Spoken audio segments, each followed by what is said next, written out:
അസ്സലാമു അലൈക്കും വറഹ്മത്തുള്ളാഹി. ഒരിക്കലും ആയിഷ ബീവി നബി തങ്ങളുടെ അടുത്ത് വന്നുകൊണ്ട് നബി തങ്ങളോട് ചോദിക്കുന്നുണ്ട്, നബിയെ, ഉഹുദ് യുദ്ധത്തിലേക്കാളും അങ്ങയെ വേദനിപ്പിച്ച ഏതെങ്കിലും ദിവസം അങ്ങയുടെ ജീവിതത്തിൽ ഉണ്ടായിട്ടുണ്ടോ? ഉഹുദ് യുദ്ധം എന്ന് പറഞ്ഞാൽ നബി തങ്ങളുടെ മുമ്പിൽ പൊട്ടിയിട്ടുണ്ട്. ഒരുപാട് പീഡനങ്ങൾ നബി തങ്ങൾ സഹിച്ചൊരു യുദ്ധമാണ്.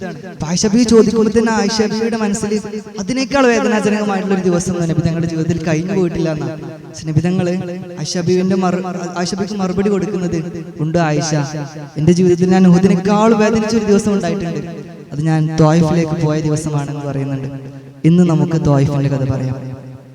മക്കയിലെ നബി തങ്ങളുടെ അവസാനത്തെ സംരക്ഷകനായിട്ടുള്ള അബൂ ത്വാലിബ് കൂടി മരിക്കുന്ന ഒരു വേള വരുന്നുണ്ട്. നബി തങ്ങൾ പൂർണ്ണമായിട്ടും അനാഥനായിട്ട് പോകുന്ന ഒരു സമയം. എല്ലാവരും അബൂ ലഹബ് ബിൻ ബനു ഹാഷിമിന്റെ നേതൃത്വത്തിലേക്ക് വരുന്നതോടുകൂടെ നബി തങ്ങളെ പീഡനങ്ങൾക്ക് നബി തങ്ങളെ നേരിടുന്ന ഒരു നരകഭൂമിയായിട്ട് മക്ക മാറുന്നുണ്ട്. ആ സമയം നബി തങ്ങൾ ഭക്ഷണം കഴിച്ചുകൊണ്ടിരിക്കുന്ന സമയത്ത് നബി തങ്ങളുടെ ഭക്ഷണ പാത്രത്തിലേക്ക് മ്ലേച്ഛതകൾ വലിച്ചെറിഞ്ഞിട്ടുണ്ട്. നബി തങ്ങൾ നിസ്കരിക്കുന്ന സമയത്ത് നബി തങ്ങളുടെ പുറത്തേക്ക് കുടൽമാല കൊടുന്ന് ഇട്ടിട്ടുണ്ട്. ഒരിക്കൽ നബി തങ്ങൾ പ്രാർത്ഥിക്കാൻ വേണ്ടിയിട്ട് കുളിച്ച് മാറ്റിയിട്ട് മക്കയുടെ കഅബയുടെ അടുത്തേക്ക് ഇങ്ങനെ പോകുന്ന സമയത്ത് അങ്ങാടിയിൽ വെച്ചുകൊണ്ട് ആളുകളെ നബി തങ്ങളുടെ മേത്തേക്ക് മ്ലേച്ഛതകളും ചപ്പുചവറും വലിച്ചെറിഞ്ഞിട്ട് തല താഴ്ത്തിയിട്ട് നബി തങ്ങൾ വീട്ടിലേക്ക് ഇങ്ങനെ തിരിച്ചു വരുന്ന ഒരു രംഗമുണ്ട്. അത് നേരെ വീടിന് ഉമ്മറത്തിനുള്ളിൽ ഇരുന്ന് മോള് നോക്കി കാണുന്നുണ്ട്. അങ്ങനെ നബി തങ്ങൾ ഇങ്ങനെ അടുത്തേക്ക് വരുന്ന സമയത്ത് മോള് നബി തങ്ങളുടെ അടുത്ത് ചെന്നിട്ട് നബി തങ്ങളുടെ വസ്ത്രം കൂരിയിട്ട് ഉപ്പയുടെ മേത്തേക്ക് വെള്ളം പറഞ്ഞുകൊണ്ട് ഉപ്പയെ കുളിപ്പിച്ചൊളിക്കുന്ന സമയത്ത് ആ മോളുടെ കണ്ണിൽ നിന്ന് ഇങ്ങനെ കണ്ണുനീര് ഒലിക്കുന്നുണ്ട്.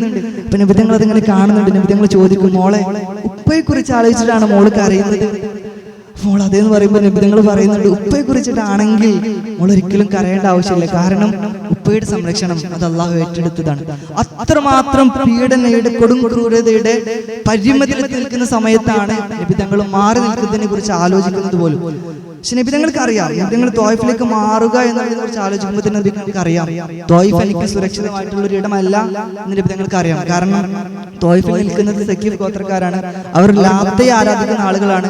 അവർ ബഹുദൈവാരാധകരാണ്. ഏകദൈവ വിശ്വാസത്തിൽ വിശ്വസിക്കുന്ന നബിയെ സ്വീകരിക്കാൻ അവർ തയ്യാറല്ലെന്ന് നബിക്ക് അറിയാം. പക്ഷേ ഈ പീഡനങ്ങൾ ഒരിക്കലും നബിക്ക് അസഹനീയമായതുകൊണ്ട് തമ്മിൽ ഭേദം തൊമ്മൻ എന്ന രീതിയിലാണ് നബി തങ്ങൾ ത്വായിഫിലേക്ക് പോകുന്നത്. അതിന് നബി തങ്ങൾ നേരെ അംർ ബിൻ ഉമയ്യയുടെ 3 മക്കളുടെ അടുത്തേക്കാണ് ചെല്ലുന്നത്. അവരാണ് അവിടുത്തെ പ്രമുഖരായിട്ടുണ്ടായിരുന്നത്. അവരുടെ അടുത്തേക്ക് ചെല്ലുന്നു, ഏകദൈവ വിശ്വാസത്തെ പരിചയപ്പെടുത്തി കൊടുക്കുന്നു. പക്ഷെ അവര് ഒരു മനുഷ്യനോട് മാനസിക പരിഗണന പോലും ഇല്ലാതെ നബി തങ്ങളുടെ അടുത്ത് പരിഹസിക്കുകയാണ്. നീ എങ്ങാനും അള്ളാഹുവിന്റെ പ്രവാചകനാണെങ്കിൽ എന്തിനാടോ ഞങ്ങളുടെ മുന്നിൽ വന്ന് ഇങ്ങനെ കൈ നീട്ടി ഇറക്കുന്നതെന്ന് ചോദിക്കുന്നുണ്ട്. നബി സല്ലല്ലാഹു അലൈഹി വസല്ലം തങ്ങളെ അവർ പരിഹസിച്ച് ഇറക്കി വിടുന്ന സമയത്ത് നബി തങ്ങൾ ഇങ്ങനെ തല താഴ്ത്തി ത്വായിഫിൽ നിന്ന് ഇങ്ങനെ ഇറങ്ങി നടക്കാം. എന്നിട്ട് റഹീഖുൽ മഖ്തൂമിൽ പറയുന്നുണ്ട്, നബി തങ്ങൾ 10 ദിവസം മാത്രമേ ത്വായിഫിൽ നിന്നിട്ടുള്ളൂ. പക്ഷെ ഓരോ ദിവസവും അവിടുത്തെ ആളുകൾ നബി തങ്ങളുടെ അടുത്തേക്ക് വരുത്തേ. എന്നിട്ട് നബിയോട് ഇങ്ങനെ ചോദിക്കും, മുഹമ്മദേ, എന്താണോ നാണം കെട്ടി ഇവിടെ ഇപ്പോഴും നിൽക്കുന്നത്? ഇപ്പോഴും നിനക്ക് ത്വായിഫ് വിട്ട് പോകാനായില്ലെന്ന് ചോദിക്കുന്നുണ്ട്. അങ്ങനെ 10ാമത്തെ ദിവസം നബി സല്ലല്ലാഹു അലൈഹി വസല്ലം തങ്ങള് ത്വായിഫിൽ നിന്ന് ഇറങ്ങി നടക്കുന്ന ഒരു രംഗമുണ്ട്. ആ ത്വായിഫിൽ നിന്ന് ഇറങ്ങി നടക്കുന്ന സമയത്ത് നബി തങ്ങൾ ഇവർക്ക് വെറുതെ വിടാമായിരുന്നു. പക്ഷേ നബി തങ്ങൾ ഒന്നും അവർക്ക് ഒരു ഉപദ്രവം പോലും ചെയ്തിട്ടില്ല. ഇവര് ഇവരുടെ സേവകന്മാരെയും അടിമകളെയും നബി തങ്ങൾ പോകുന്ന വഴിയുടെ ഇരുവശം നിലക്ക് നിർത്തുകയാണ്. എന്നിട്ട് നബി സല്ലല്ലാഹു അലൈഹി വസല്ലം തങ്ങളെ കൂക്കി വിളിക്കാനും പരിഹസിക്കാനും കല്ലെറിയാനും ആളുകൾ ഏർപ്പാട് ചെയ്തുകൊണ്ട് അവർ നബി തങ്ങൾ ഇങ്ങനെ പോകുന്ന സമയത്ത് നബി തങ്ങളുടെ മേലോട്ട് ഇങ്ങനെ കല്ലുകൾ വർഷിക്കുകയാണ്. ആ സമയം നബി സല്ലല്ലാഹു അലൈഹി വസല്ലം തങ്ങളുടെ കാലിൽ നിന്ന് ചോര ലിറ്ററലി പൊട്ടി ഒഴുകുന്നുണ്ട്. ഈ ഒരു സംഭവത്തെ മവാഹിബുൽ ഹദീയിൽ മൂസ ബിൻ ഉഖബ പറയുന്നുണ്ട്, ഈ സംഘത്തെ വിശദീകരിക്കുന്നുണ്ട്. നബി തങ്ങളുടെ കണങ്കാല് പൊട്ടി ഒഴുകി, അത് നമ്മളെല്ലാവരും കേട്ടതാണ്. പക്ഷേ നബി തങ്ങളെ ഏറുകൊണ്ട് വീണ് കിടക്കുന്ന നബി തങ്ങളെ മണ്ണിൽ നിന്ന് ഇങ്ങനെ സേവകന്മാർ ഒന്ന് ഉയർത്തിപ്പിടിക്കുത്രേ. എന്തിനാ? ബാക്കി ശരീരത്തിൽ കൂടി ഏറുകൊള്ളിക്കാൻ വേണ്ടിയിട്ട് നബി തങ്ങളെ ഏറുകൊള്ളിക്കാൻ വേണ്ടി ഇങ്ങനെ ഉയർത്തിപ്പിടിക്കുമായിരുന്നു. ആ സമയത്ത് നബി തങ്ങളുടെ കൂടെ ഉണ്ടായിരുന്നത് ആകെ സെയ്ദ് റളിയല്ലാഹു മാത്രമാണ്. സെയ്ദ് റളിയല്ലാഹു നബി തങ്ങളെ തടുത്തിട്ട് പിന്നീട് സെയ്ദ് റളിയല്ലാഹുവിന്റെ മുഖത്ത് ആകെ പാടുകൾ ഉണ്ടായിരുന്നു എന്ന് പറയപ്പെടുന്നുണ്ട്. അത്രമാത്രം പ്രയാസകരമേറിയ ആ രംഗത്ത് നിന്ന് നബി തങ്ങള് ആളുകളില്ലാത്തൊരിടത്തേക്ക് പെട്ടെന്ന് ഓടി മറിയാണ്. എന്നിട്ട് നബി തങ്ങൾ ഇങ്ങനെ ആ മലഞ്ചെറി ആരും കാണുന്നില്ലെന്ന് ഉറപ്പിച്ച ഒരു മരത്തിന്റെ ചാരത്തിൽ ഇരിക്കുന്ന സമയത്ത് ഈ രംഗം കണ്ട് രോഷാകുലനായിട്ടാണ് ജിബ്രീൽ നബി തങ്ങളുടെ അടുത്തേക്ക് വരുന്നത് എന്നുള്ളത് ജിബ്രീലിന്റെ ചോദ്യം കേട്ടാൽ നമുക്ക് മനസ്സിലാവും. കാരണം ജിബ്രീൽ ചോദിക്കുന്നത്, നബിയെ, എന്റെ കൂടെ ഇപ്പൊ 2 ആളുകൾ വന്നിട്ടുണ്ട്, 2 മലക്കുകൾ വന്നിട്ടുണ്ട്. ആ 2 മലക്കുകൾ അക്ഷമ എന്ന് പറയുന്ന ഈ ത്വായിഫിന്റെ ചുറ്റുവട്ടത്തിൽ 2 മലകളുടെയും മലക്കുകളാണ്. നിങ്ങളൊന്ന് സമ്മതിച്ചാൽ മതി നബിയെ, നബിയെ അങ്ങയുടെ മേലെ എന്താണ് അവർ ചെയ്തെന്നുള്ളത് ഞങ്ങൾ കണ്ടതാണ്.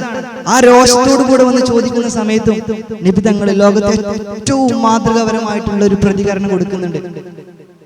ജിബ്രീലെ, ഒരു പക്ഷെ അവരെന്നോട് ചെയ്തത് അറിവില്ലായ്മ കൊണ്ടാകാം. ഞാൻ അവരെ പ്രബോധനം ചെയ്തിട്ടുണ്ട്, ഒരുപാട് ആളുകളെ ഇസ്ലാമിലേക്ക് ക്ഷണിച്ചു. അവരൊക്കെ എന്നെ തിരസ്കരിച്ചിട്ടുണ്ടെങ്കിലും ഞാൻ പോരുന്ന വഴിക്ക് അദ്ദാസ് എന്ന് പറഞ്ഞൊരു അടിമ എന്നെ സ്വീകരിച്ചില്ലേ, അതുപോലെ ഇവരുടെ തലമുറയിൽ ആരെങ്കിലും എന്നെ സ്വീകരിച്ചാലോ എന്ന് നബി തങ്ങൾ ചോദിക്കുന്നുണ്ട്. എന്റെ പ്രിയപ്പെട്ടവരെ, എനിക്കുറപ്പ് ഒരിക്കലും ഒരു മനുഷ്യനും മാനസികമായിട്ട് ഒരു മനുഷ്യന് അത്തരത്തിലുള്ള ഒരു പ്രതികരണം ആ സാഹചര്യത്തിൽ നബി തങ്ങൾ ഇരുന്നിരുന്ന ആ പീഡിത സാഹചര്യത്തിൽ ഒരിക്കലും കൊടുക്കാൻ കഴിയില്ല. ഈ ഒരു സമയത്ത് എനിക്ക് അലിമിയാന്റെ ഒരു വാക്ക് ഓർമ്മ വരികയാണ്. നിങ്ങൾക്ക് ജനങ്ങളെ കീഴടക്കാം, നിങ്ങൾക്ക് വാളുകൾ കൊണ്ട് കീഴടക്കാം. നിങ്ങൾക്ക് അവരെ വാളുകൾ കൊണ്ട് കീഴടക്കുകയാണെങ്കിൽ നിങ്ങൾക്ക് അവരുടെ ശരീരം കീഴടക്കാം, അവരുടെ വീടുകൾ കീഴടക്കാം, നാട് കീഴടക്കാം. പക്ഷെ നിങ്ങൾക്ക് ജനങ്ങളുടെ ഹൃദയം കീഴടക്കണമെന്നുണ്ടെങ്കിൽ നിങ്ങൾക്ക് നിങ്ങളുടെ സ്നേഹം കൊണ്ട് മാത്രമേ കീഴടക്കാൻ പറ്റുകയുള്ളൂ. ശത്രുക്കളെ പോലും തന്നെ സ്നേഹം കൊണ്ട് കീഴടക്കിയ ആളായിരുന്നു റസൂൽ എന്ന് പറഞ്ഞുകൊണ്ട് ഞാൻ അവസാനിപ്പിക്കുന്നു. അസ്സലാമു അലൈക്കും വറഹ്മത്തുള്ളാഹി.